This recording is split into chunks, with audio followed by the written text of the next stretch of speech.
Don't die with your music still in you. All of you have some music playing. And all of you have a heroic mission. There's no accidents in this universe. We all show up here with a purpose. There's an intelligence that is a part of everything and everyone, and all of us are connected to it. And too many of us are afraid to listen to that music and march to it. You out there, I know you have a book you wanted to write. I know there's a composition you wanted to compose. I know there's a song you want to sing someplace.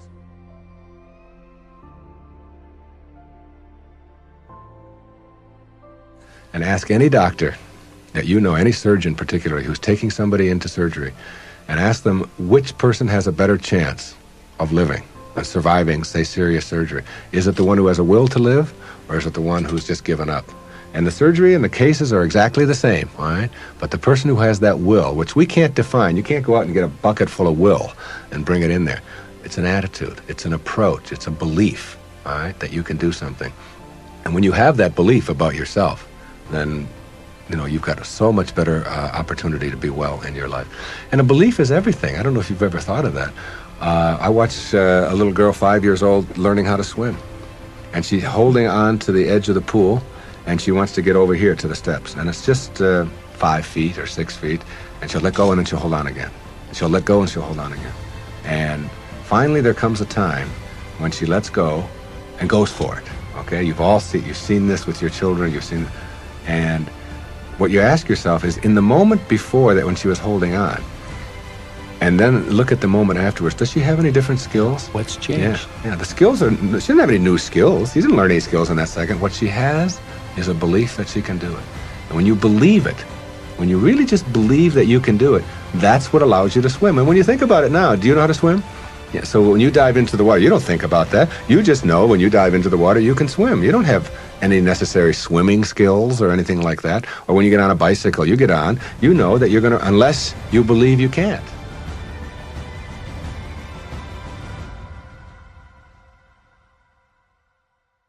Maybe you want to raise horses out in Montana. Or maybe you want to open up an ice cream shop on Cape Cod. Who knows what it may be. Maybe you just want to travel and see the world. Maybe you want to go into a relationship with someone but you've been afraid to, but your heart says it's the right thing to do. All of us feel something. And in Leo Tolstoy's famous novel, The Death of Ivan Ilyich, he asks this question that would be terrifying to me. He says, as he has his accountant from Moscow lying on his deathbed, contemplating the horror of this question, what if my whole life has been wrong? I've known what my music is. It's playing right now. As I stand here in front of you with these cameras and in this place, and as I sit down and write my books and tell the world what I know are my truths, I feel always completely on purpose and fulfilled. And no time will I ever come to the end of my life and say, what if my whole life has been wrong? Whoever you are, whatever that music is, however distant it may sound, however strange, however weird others may interpret it to be, don't get to the end of your life and know that you're going to leave and not have it played yet. Don't die with your music still in you. It's the message of the greatest teachers who've ever walked among us.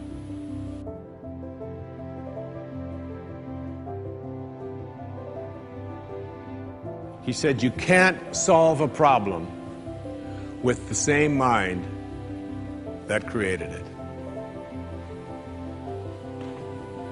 In order to work at solving these things called problems in your life, you have to change your mind. It is your mind where they live. It is your mind that created them. There is where you experience them. They're all illusions. You must change your mind. Literally rewrite your agreement with reality. One of the things I had said earlier is that one of the most difficult things to do in the world is to admit that you were wrong.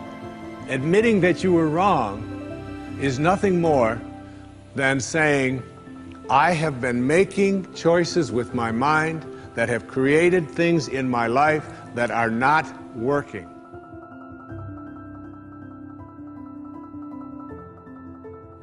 And I no longer intend to continue making those choices. I was wrong. You don't have to make a declaration of it. You don't have to go out and feel guilty about it. You just simply say, it didn't work. The relationship that I was in before, I behaved in these ways. I didn't realize that it wasn't working for me. Now I do, and this is where I choose to be now. The secret of a successful relationship is, to me, understanding that you put your attention and your energy in a person on what you love rather than what you don't love. Robert Frost said it so beautifully. We love the things we love for what they are. For what they are. Not for what they ought to be, not for what they used to be, but for what they are. So when you look into the eyes of the person you're in a relationship with, whether it's your children, you catch them doing things right as much as you possibly can. That's oftentimes takes a lot of hunting, but you'll find it.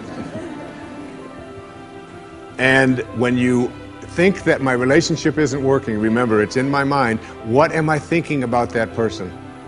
And if I could just change my mind and put my thoughts on what I love about this person and keep them there, that makes the relationship flourish. And there are people who go through their entire relationship history with no anger, no hatred, no bitterness, and only love.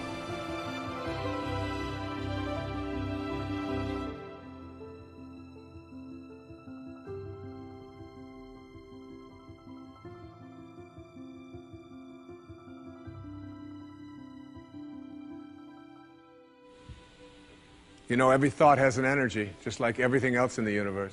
And if you have a thought of shame, it will weaken your muscles. And what is your heart but a muscle? If you raise a child who believe in shame and feel ashamed of themselves, every time they think that shameful thought, they will be weakened. And if you have a thought of fear, and if you have a thought of stress, and you have a thought of anguish and anxiety, all of these thoughts and many more are the thoughts that will always weaken you. When you are having a thought that you know is disempowering you, shift it. Shift it to one that is empowering rather than disempowering. And the thoughts that empower are thoughts of neutrality and willingness and love, and ultimately thoughts of divinity. And when you see a troubled person who is out there struggling at the highest level of unity consciousness or God consciousness or spiritual consciousness, you recognize yourself in all that you see. There, but for the grace of God, go I. And I am connected to that person.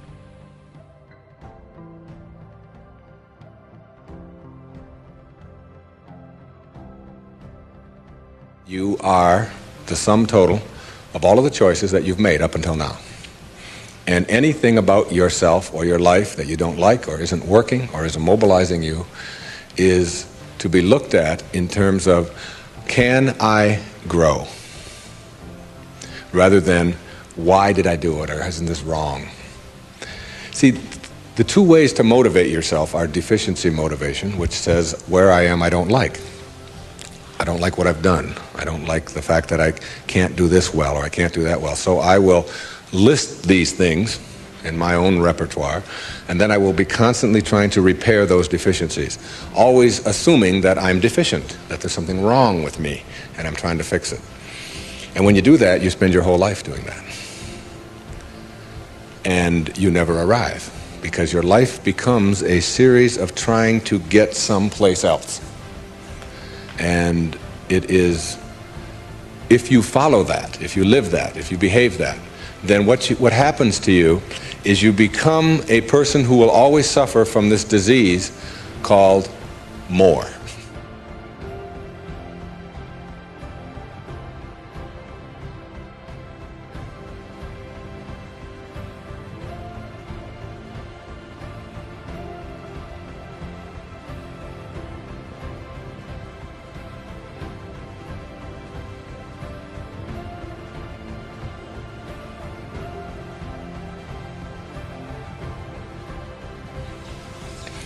You always have to have more. Because whenever you are getting where you want to go, let's say you want $100,000 in the bank, and you work, and you struggle, and you deny yourself, and you do all of those things, and you finally you get there, and here you are, you got $100,000 in the bank. All of this stuff over here is, of course, your life, and that is all you know. That's what you know how to, that's how you are. That is your being. That is your way of being. So that when you do get here, what you will do is say, this is not enough. A no-limit person is never operating from deficiency or from lack in their life. They're never saying, I don't have enough.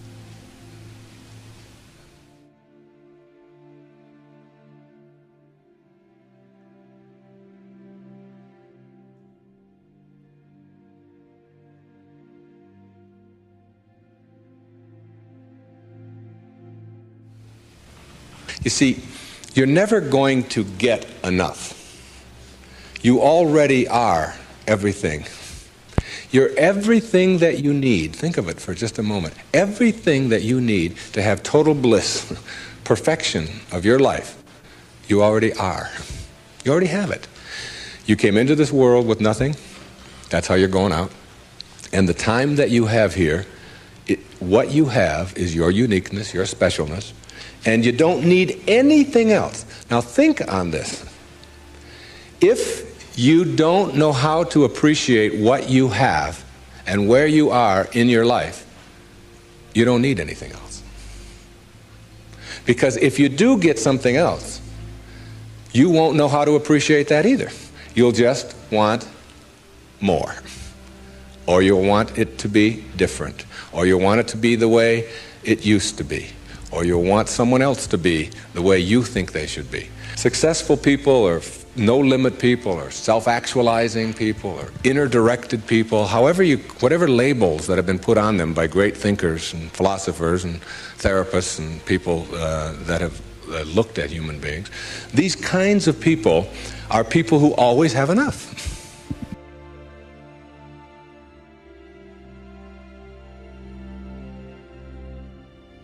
You see, your circumstances have very little to do with your fulfillment in life. Very little. It's how you're approaching your circumstances. It's your attitude towards your circumstances that make all the difference in the world. And taking what you are and accepting it.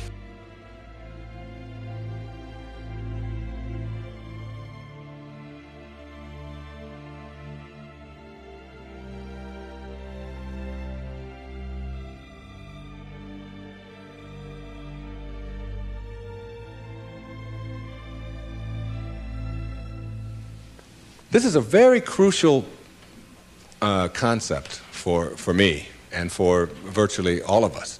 It's this idea of taking your life in your own hands and being the kind of person that you choose to be, and understanding that everything that comes your way is an opportunity, is a blessing. And it wasn't until I learned how to celebrate virtually everything that came my way that I was able to transcend it. You see, everything that was given to us by God, whatever that is perfect. No one can deny the mountains are perfect and the rivers are perfect and the birds are perfect and the hippopotamuses are perfect and so on. This is just what was given to us. Everything else that you have on our planet, that we have on our planet, comes about as a result of thinking. Thinking. Thought makes it so. All right? This microphone comes about as a result of thinking.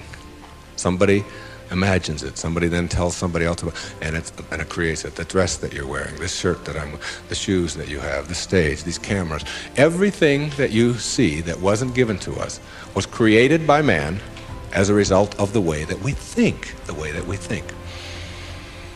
So what gets inside of us as a cell comes about as a result of the way that we choose to think in our lives. Very important principle to understand, because once you get a hold of thinking and that it creates everything that you have in your life, you can change and make it is absolutely perfect as you want it to be, because thought makes it so.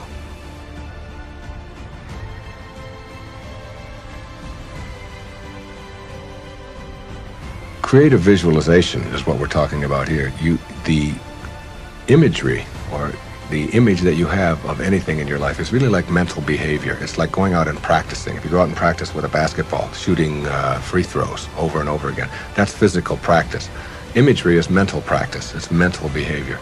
When you have an image that you can succeed at something, when you have an image that you can do it rather than that you can't do it, when you get into your car and you have an image that you're going to find a parking place rather than that there'll be no place to park, so you're not looking for no place to park, you will start acting on the image that you have, very much like you will start acting on the practice that you have when you're shooting baskets, or when you're hitting a forehand, or working on your soup, or anything else that you're doing.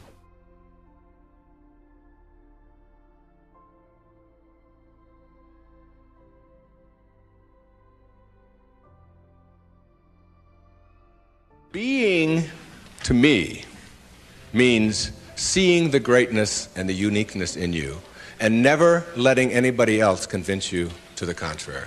When people ask me, come on, you're always talking about being up and you're always positive and so on, you mean to tell me that you're always that way? I say, yeah, I really am. And it isn't because I'm out there doing something in an artificial way. It's an authentic response to my having gotten the junk out of me. And the junk is the way that I used to think, the way that I used to think. Think for a moment, if you can visualize right here, a clock, a big clock.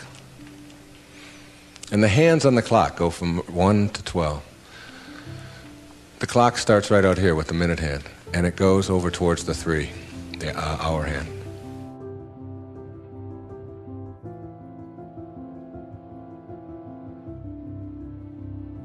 Minute hand.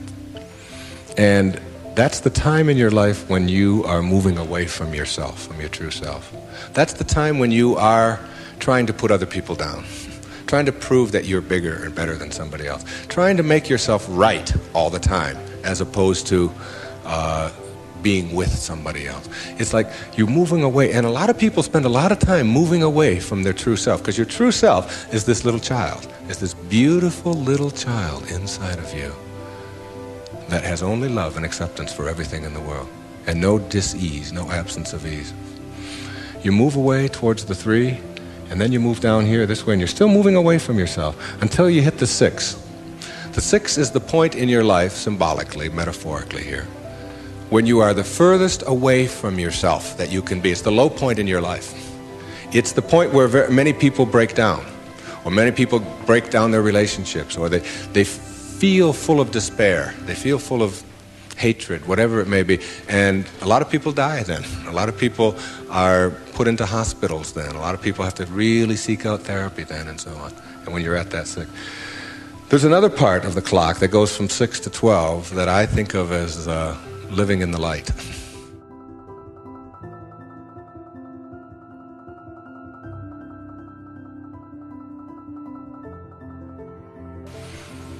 And this is when, and see, this clock hand never can go back.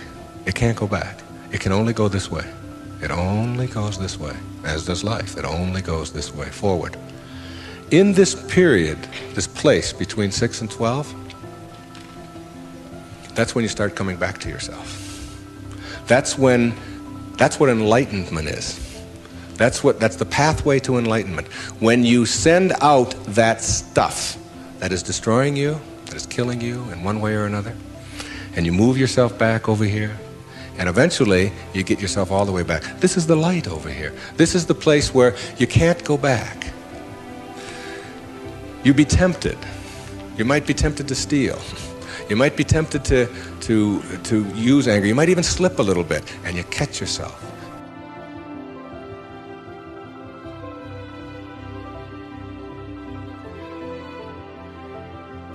That's where you start. That's the place to start. Because when you get all of that out, when that's all gone, and I mean gone, and it only comes about as a result of the way that you think, so it's just changing around your approach to life, the way that you think in life. When that starts to go away, what you've become filled up with is what your natural self is, which is this loving, accepting, not fighting the universe, but instead living in it and going with the flow and all of the kinds of cliches that you've heard 1,000 times. That's the metaphor there. And you see, every time you try to go back, can't do it. You can't do it.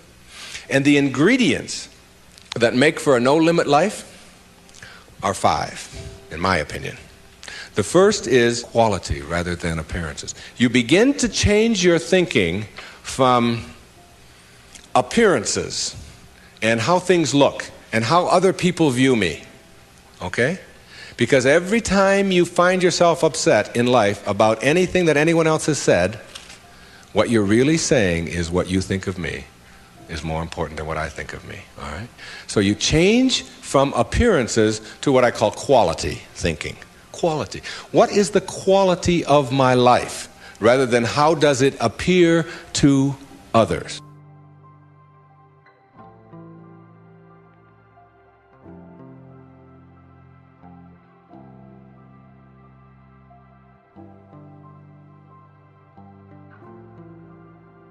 Now, do you tell yourself that because my friends don't like me, that means there's something wrong with me? No, that's what you have to learn. That another person's opinion is just that. It's their opinion, and that's all it is. Every time you are upset, or your children are upset, because of what somebody else says about them, including their peers, what you are really saying in that moment, and this is really important, what you're saying is, what you think of me is more important than what I think of myself. And you must never give anybody that kind of power and control over you, because they will always have it.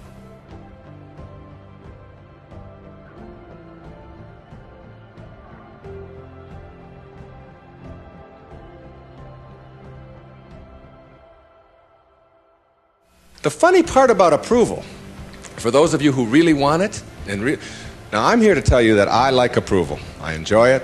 I find it one of the most exciting things in the world. I like it when people read my books. I love it when people applaud. I like it when people tell me nice things and all.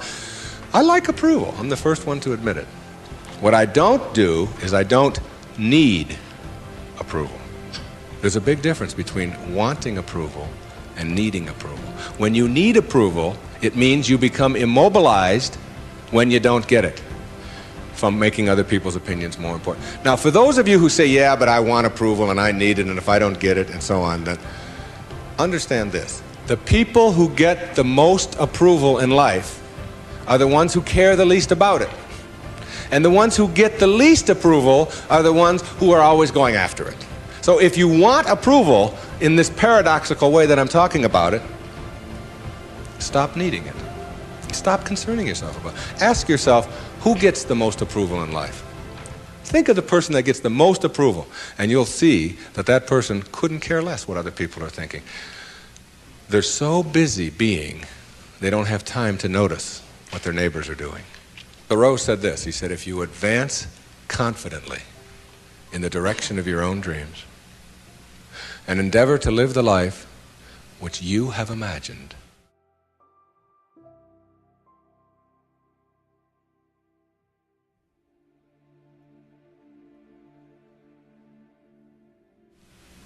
you will meet with a success unexpected in common hours. What that means is that success is not something that you can get in life. Success is an inner process. Success is something that you bring to everything you do in your life.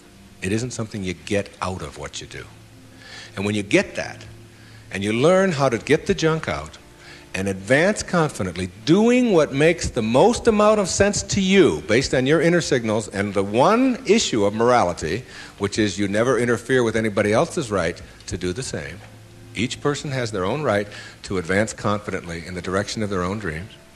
And when you violate that, you're violating the principle of the universe, the essence of the universe, which is cooperation and harmony. Then success will begin to chase you. And it will come into your life and arrive in your life in amounts that you never dreamt of before. That you never dreamt of. Things will start happening to you that you would never imagine before. I'm working on a book right now that's going to be called You'll See It When You Believe It. And when you start believing in some of these principles, you'll start seeing things that you were blind to for so long. When you were back here in the 2 and the 3 and the 4 and the 5, when you were moving away from yourself, as long as you're moving back towards your universal essence, your harmony with yourself, your cooperation with the rest, things will start happening in ways that you never dreamt of.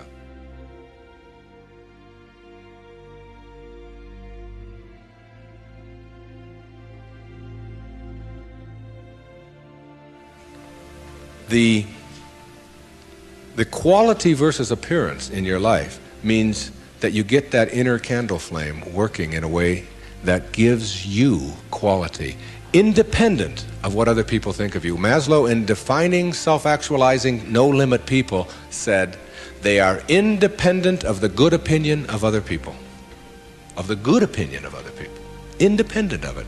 They're so busy advancing confidently, doing the things that make sense, and bringing success to changing their baby's diaper, and bringing success to weeding their garden, and bringing it to the job. They bring it on the airplane, so that when they run into somebody who is rude to them, a stewardess that is rude, they don't see it as an attack on them. It's just where they are, and they send them love. Help them a little bit, you know? They're kind. When somebody wants to get in on the freeway, and they're one old temptation when they were on the 1 to the 6 side was to say, oh yeah, nobody's getting in front of me, I'm getting there first. It's like they slow down a little bit. They don't have all that type A stuff of having to beat somebody else and having to defeat somebody. It's a new way of being. It's a way of quality where your harmony allows you to cooperate, and you are a part of what this whole thing is about.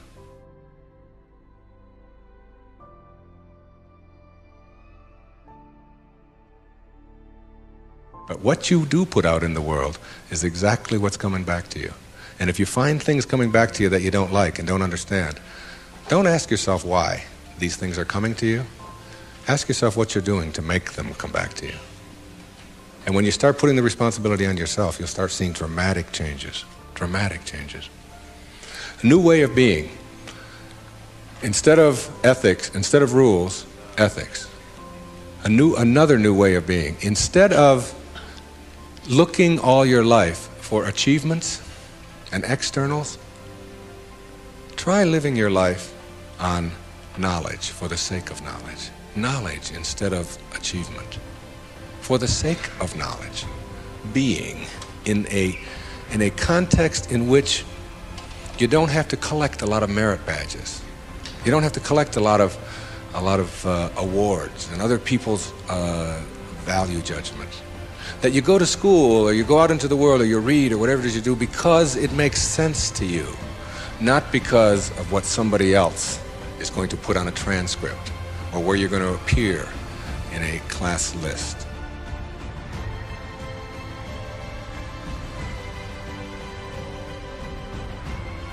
We need to help our children to understand and value the importance of knowledge for the sake of knowledge, and doing things that make sense rather than taking the easy way.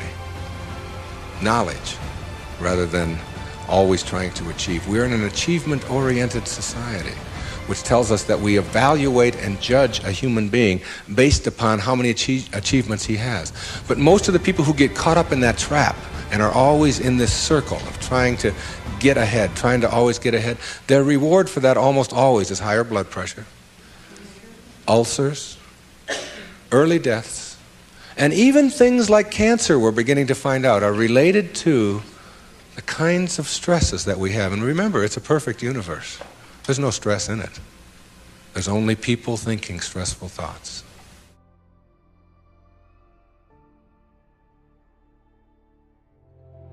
There's nothing wrong with goals.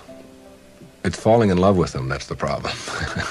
It's not being able to be flexible and alter them. If you have a goal to get here, to get $100,000 in the bank, to get to this promotion, to get 2 cars in your garage, whatever it is that your goal is, and you're on your way to that, and you're always working at the goal, all of this stuff on your way to the goal is called striving. And that's what you learn, striving. And striving is a very low-level place to be. When you get to your goal, because all you've ever known is striving, you will just always suffer from this disease called more. You will just upgrade your goal to $200,000, 4 cars and 2 houses and another wife and a younger one and all of these kinds of things. If you have a goal and you understand that every step along the way is a present moment to enjoy and to live, then the goal won't become any obsession. I don't have any goals in my life. People ask me, where are you going to be 5 years from now? What are you going to be doing? What's next for you? I remember what Lincoln said, who to me was like the greatest person who ever sat in that White House. He said, I never had a policy. He said, I just tried to do what made the greatest amount of sense each and every day of my life as I sat there as the President of the United States.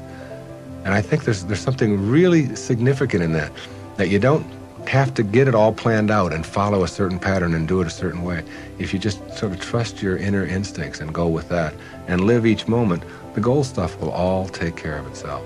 But if you're sacrificing and pushing your life aside and suffering on your way to trying to get someplace, you'll never get there. It will always elude you, because once you get there, you'll just have to upgrade it. And that's because that's all you'll know. Nowness is that purest form of sanity, living in this moment and enjoying it. And all the rest of it will sort of work its way out.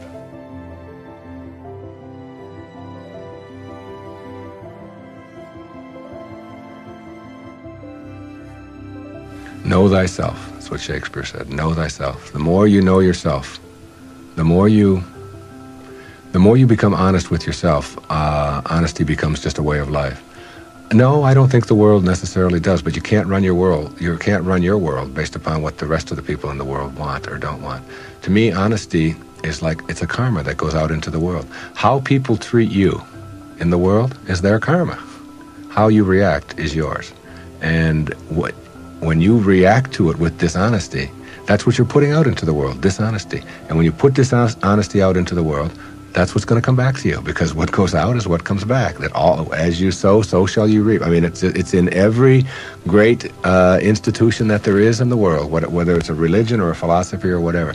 What you put out is what comes back. Whatever you plant is what you're going to get back.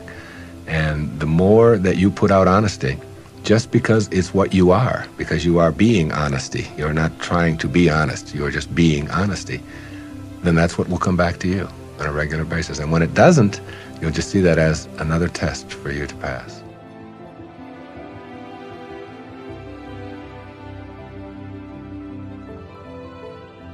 There is an energy in the universe. There is something that is in each and every one of us. And it's also in the universe. And you are connected to it in a way that is often perceived to be aloof from us, because it's invisible, because it's in the world of what we call spirit, the world that is not material. And I would like to suggest that you suspend your disbelief, allow yourself to know that you're not a human being here having a spiritual experience, but that it's the other way around, that you're a spiritual being having a human experience. And the quality of your human experience is really much more dependent upon how you use this invisible intelligence and how you connect to this energy. And once you have an awareness that you can never be separate from it, that you and it, and whatever you call it, it doesn't matter.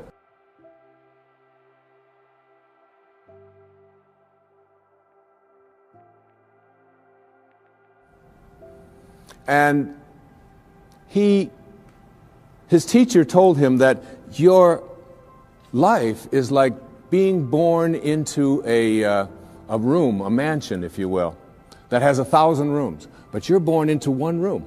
And this one room is called daily human awareness. And the only way you can get in is through conception and birth.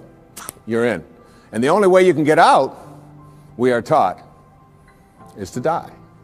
So we spend our lives in this mansion in one room, even though there's 999 other rooms. We don't know how to get out into those rooms unless we die. So we wait to die. And what his teacher told him is, I can teach you how to get out of the room of daily awareness and into the other 999 rooms. And if you stay with me, and learn all that I have to give you, I can teach you how to get out of the house altogether without having to die. And what we have to do in order to get to that place where we can take the keys and unlock the self-imposed prisons, or the prisons that we have given ourselves on the basis of what we have come to believe is our limitations, what we can and can't do. We have to let go of that. And I call it rewriting our agreement with reality. We literally have to make a whole new contract with what it is that I perceive to be what is possible for me. And in order to do that, we have to shift out of the things that we have come to believe in, and everything that you came to this program watching tonight that you believe in was handed to you by someone else outside of you, was handed to you by the experiences or testimony of someone in the past, and because it comes from outside of you, there is still an element of doubt. And this element of doubt isn't bad, but it keeps you from reaching higher levels, because what you think about is what expands. And if you're thinking doubt, then doubt is what expands. William Blake said, if the sun and moon should ever doubt, they would immediately go out. So how do we get past what we believe in, or what has been handed to us, and still honor it and be grateful for all of the teachers and all of the people who have come before us? So what we have to learn to do is let go of that tribal consciousness and shift to what I call a knowing. Now, there's a big difference between what you believe and what you know. Everything that you know is something that you have made conscious contact with. Conscious contact.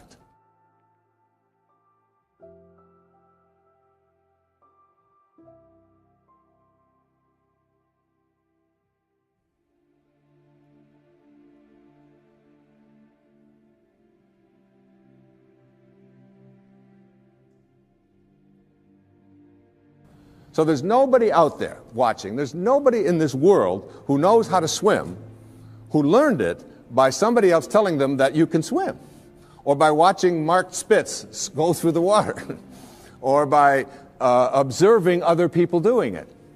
You may remove some of the doubt, but you will never know how to swim until you get in the water and blub around a few times and then do it. And then you'll have a knowing, and that knowing is something that you'll never lose, just like riding a bicycle or dancing the Macarena or making a lemon meringue pie or anything that you know how to do. It's because you've made conscious contact. And I'd like to suggest that there's a big difference between knowing about a divine presence, knowing about a sacred awareness, knowing about God, and knowing God. There's a big difference.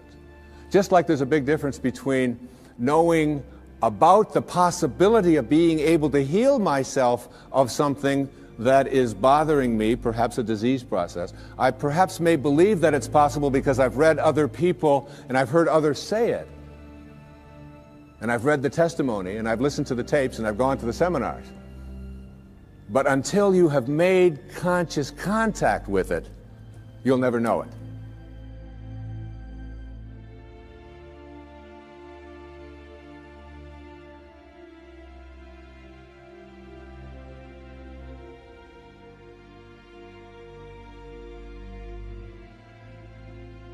And I'd like to suggest there's a wonderful poem.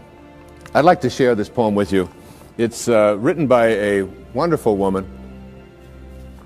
Her name is Valerie Cox.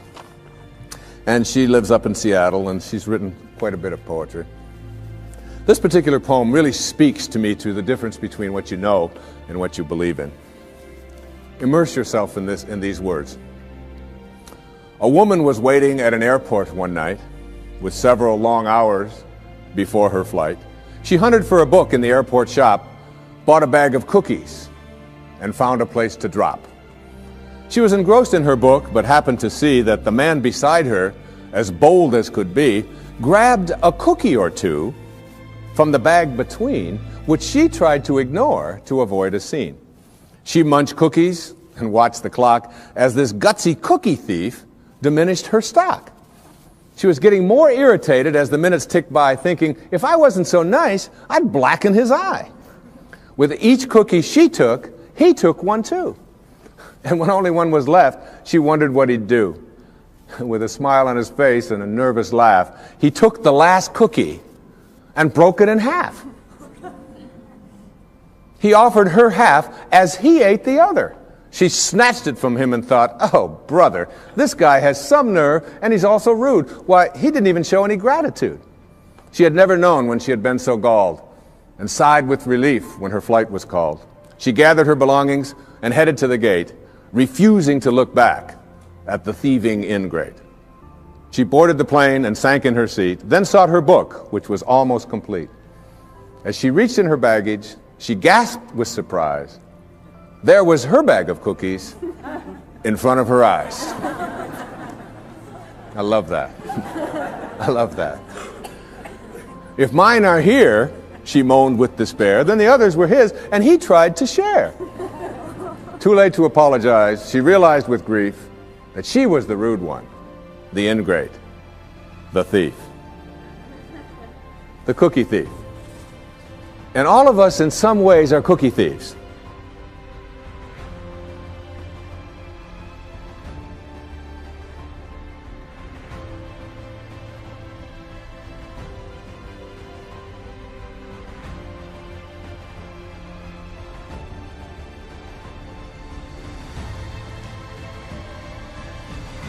I have 8 beautiful children.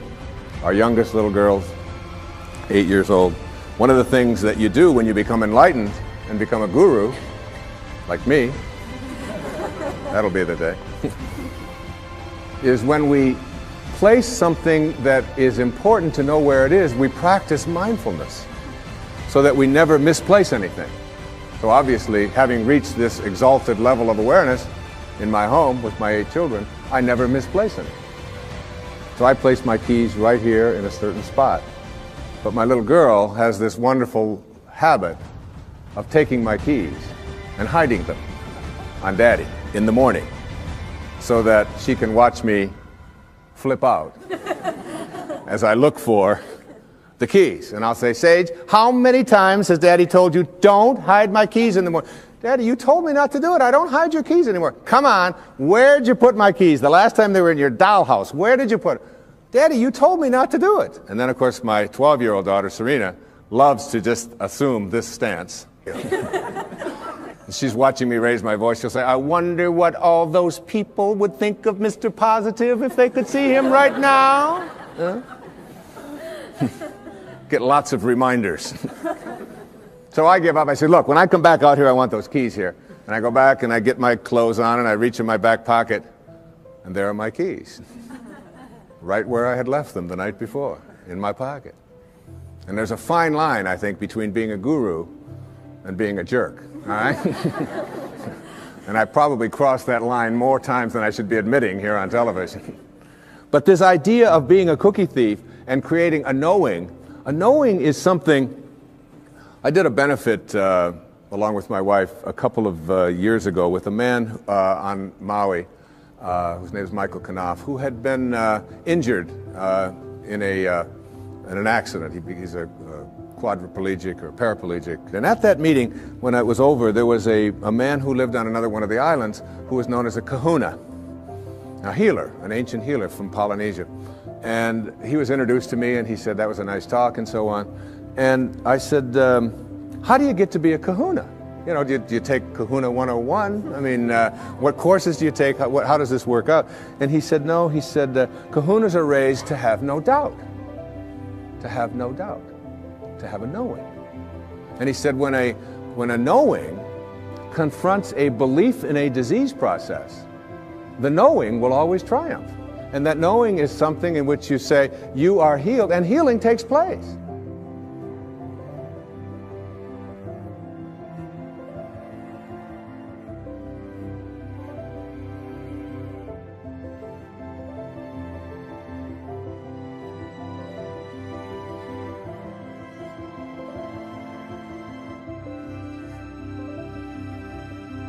One of the great stories of knowing is, again, with our little girl Sage, who we were spending the summer in our summer home, and we went to visit this dermatologist.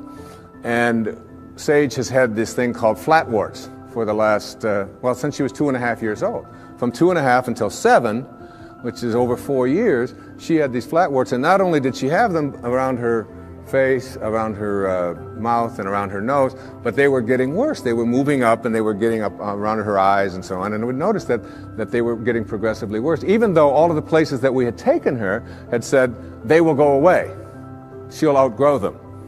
But it didn't seem to be that way, and they always said it would be a few months. Well, years had gone by, and she still hadn't. So we were over at my friend's, this dermatologist in Kihei, and I said, Kenny, as long as we're here, would you mind taking a look at Sage? And my wife was there, and he took this big white light, and he put it in her face, and he said, you've got flatwarts. She hates that term. She never wanted to call them flatwarts. She calls them her bumps. All right? She just called them her bumps. So he said to her, but the good news is that when you get married, you won't have them. Well, she's 7.5, going, oh, who's this dork you've got me talking to now? And then he said to her something. He said, you know, we can't burn them off, and there's no medicine that we can give them. But he did say something to the effect that the ability to rid yourself of these things is within yourself. And that if you can call upon that healing capacity in you and begin to talk to these bumps in a way in which you ask them to leave, that you have a much greater chance of getting rid of them faster than anything that I could give you, and we certainly can't burn them off because we might scar your pretty face. And that's basically the message that he gave us. I'm paraphrasing it. So we went back that night to where we were staying, and there was a whole bunch of kids there, as there always are when we're staying, and all of their friends were there. And we walked into the bedroom, and it was late at night, and over in the corner, on her air mattress, was Sage. And she had the blankets pulled up over her head, and she had a flashlight underneath the blankets. And I went over and I lifted up the blanket. I said, honey, is everything all right? She said, shh, I'm talking to my bumps. And I left the room, and I came into my wife in the other bedroom, and I said, honey, you're not going to believe this, but Sage is in there talking to her bumps. Isn't that great? The next night we did the same thing. That was the second night. The third night, the same thing. Now that was Thursday. On Friday, this happened on Monday. On Friday, as God is my witness, on television, every single one of those bumps was gone and has never reappeared since. A knowing.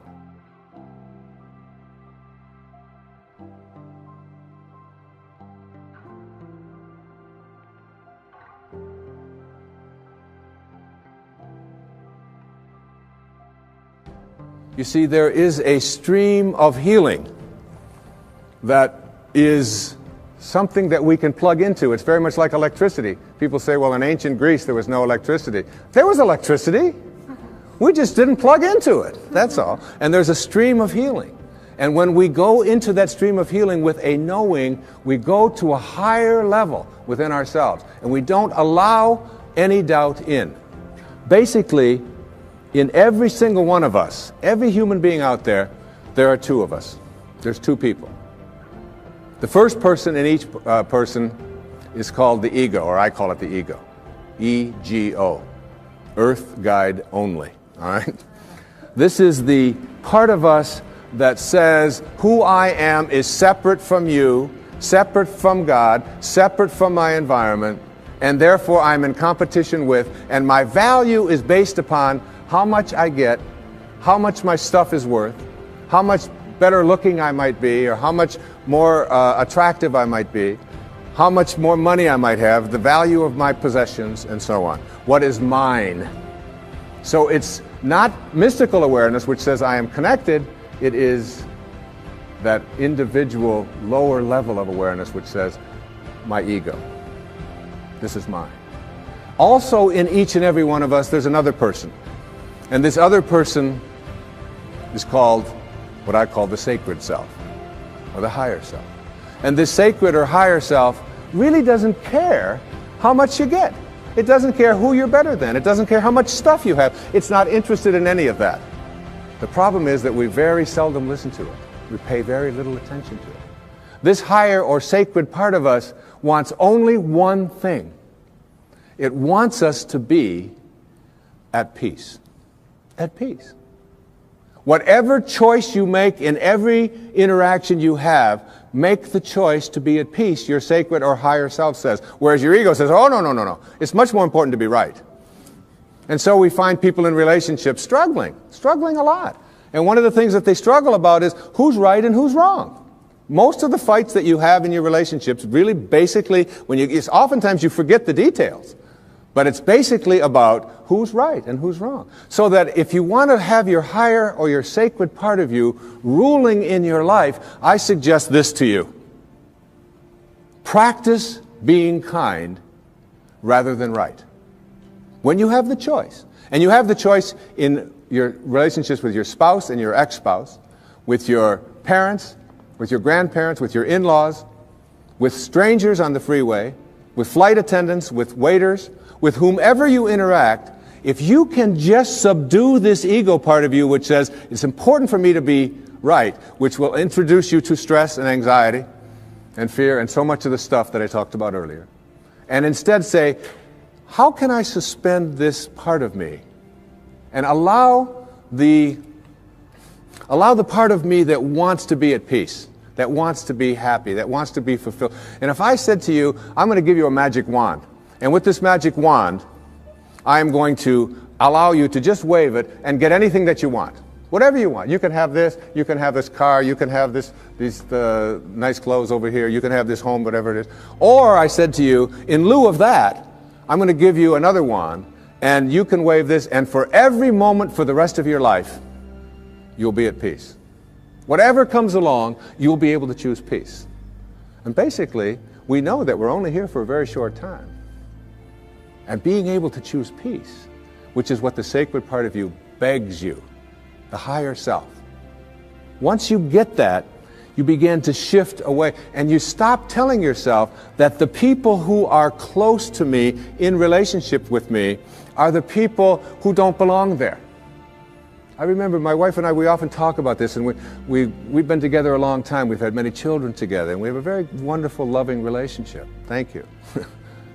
But we'd often, and one time I said to her, or she said to me, you know, we love each other, but this doesn't sound like love. Sometimes the way we talk to each other doesn't sound like love. Let's practice with each other, being kind rather than being right. And it was transformative that when we had that walk. And doing that with your children, and doing that with a waiter. I mean, a waiter who comes to you and is like, you know, hassled and frazzled and has been busy and all of that, and your ego says, wait a minute, I'm here and I'm important, and I have a right to be served, and I have a right to be served now. That's the ego part of you. If you can suspend that and say, you know, you are a lucky man tonight. You got somebody who's dealing from his sacred self. And I understand. And you take your time, and you come to me, and you bring it at your convenience, whenever you can. I'm willing to suspend and you know what? You'll get served so fast and with such gratitude just for being kind, if you practice it.